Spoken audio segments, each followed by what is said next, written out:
अक्षय का अर्थ होता है जिसका कभी क्षय ना हो यानी नाश न हो, जो कभी खत्म नहीं किया जा सकता यानी अविनाशी। अक्षय पात्र एक ऐसा पात्र होता है जिसमें कभी भी अन्न या जल समाप्त नहीं होता। जब भी भोज्य पदार्थ निकाला जाए तो मनचाही भोज्य वस्तु निकलती है। पौराणिक समय में ऋषि मुनियों के पास ऐसा पात्र हुआ करता था। माना जाता है अभी भी हिमालय एवं नीलगिरी के साधुओं के पास ऐसा पात्र होता है। यह पात्र सूर्य देव के आशीर्वाद से ही प्राप्त होता है। महाभारत के अरण्य पर्व के अनुसार युधिष्ठिर को अक्षय पात्र वरदान स्वरूप सूर्य देव से मिला था। सूर्य देव ने युधिष्ठिर को अक्षय पात्र अक्षय तृतीया के दिन युधिष्ठिर की भक्ति से प्रसन्न होकर प्रदान किया था। जब युधिष्ठिर अपने चारों भाइयों एवं पत्नी द्रौपदी सहित वनवास काट रहे थे, उस समय भ्रमणशील साधु संत उनसे मिलने आया करते थे। वो जानते थे धर्मराज युधिष्ठिर हमें भूखा एवं कष्ट में नहीं रखेंगे, वह हमारा आतिथ्य करेंगे। इसी भाव से साधु सन्यासी संत सभी पांडवों की कुटिया में आते थे। परंतु वन में इतने लोगों के लिए भोजन सदैव बनाकर रखना कठिन कार्य था। एक बार धर्मराज युधिष्ठिर के पुरोहित महर्षि धौम्य अपने शिष्यों सहित उनकी कुटिया में आए। तब युधिष्ठिर ने उनसे विनम्रता पूर्वक पूछा, महाराज, आखिर इसका समाधान क्या हो कि मैं हजारों साधु सन्यासियों को प्रतिदिन भोजन भी करवा सकूं और इस वीरान जंगल में मुझे भोज्य पदार्थ भी मिल जाए। तब पुरोहित धौम्य ने उन्हें अक्षय पात्र के बारे में बताया। महर्षि धौम्य के बताए अनुसार युधिष्ठिर ने सूर्य देव के 108 नाम का जाप करते हुए सूर्य देव की आराधना की। अंततः उनकी आस्था, श्रद्धा, भक्ति और तपस्या से भगवान सूर्य प्रसन्न होकर युधिष्ठिर के पास प्रकट हुए। प्रकट होकर सूर्य देव ने युधिष्ठिर से पूछा कि धर्मराज, इस पूजा अर्चना का आशय क्या है। तब युधिष्ठिर ने हाथ जोड़कर सूर्य देव से कहा, हमारी कुटिया में प्रतिदिन इतने सारे साधु सन्यासी संतजन आते हैं। मैं अपने परिवार सहित जंगल में विहार करता हूँ। इतने सारे लोगों के लिए भोज्य पदार्थ एकत्रित करना और सदैव पका हुआ भोजन तैयार कठिन हो जाता है। कभी कभार तो केवल फल इत्यादि से ही साधुओं का पेट भर पाता हूँ, जिससे मुझे ग्लानि का भाव आता है। इसी के समाधान हेतु मैंने यह पूजा अर्चना की है। कृपा कर भगवान मेरी मांग पूर्ण करें। तब सूर्य देव ने एक तांबे का पात्र युधिष्ठिर के हाथ में रख दिया और कहा, हे युधिष्ठिर, तुम मेरे लिए पुत्र तुल्य हो।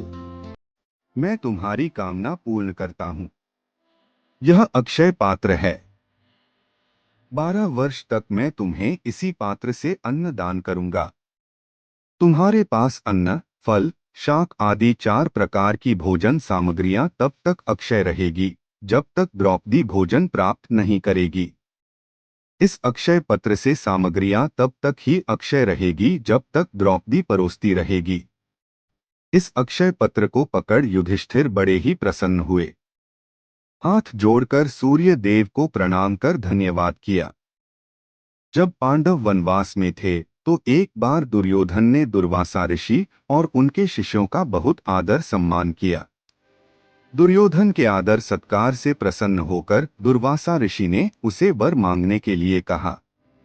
दुर्योधन कहने लगा कि मैं चाहता हूं कि आप पांडवों को भी आपके आदर सत्कार का अवसर प्रदान करें, जिसे दुर्वासा ऋषि ने स्वीकार कर लिया। दुर्योधन की सोच शुरू से षड्यंत्रकारी थी और वह दुर्वासा ऋषि के क्रोधी स्वभाव के बारे में जानता था।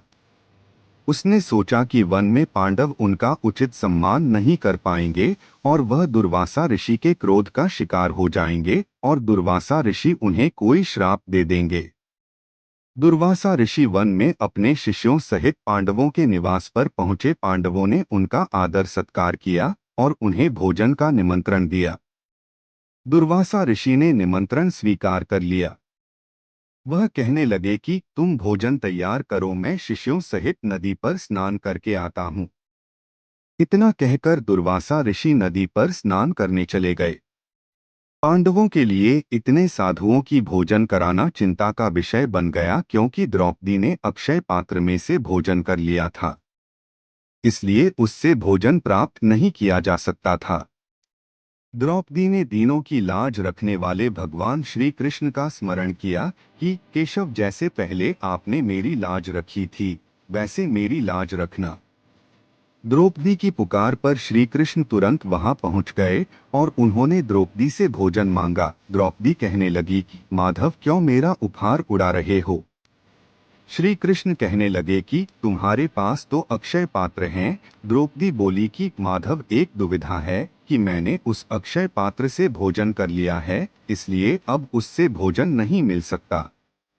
श्री कृष्ण बोले कि द्रौपदी, तुम मुझे अक्षय पात्र दिखाओ।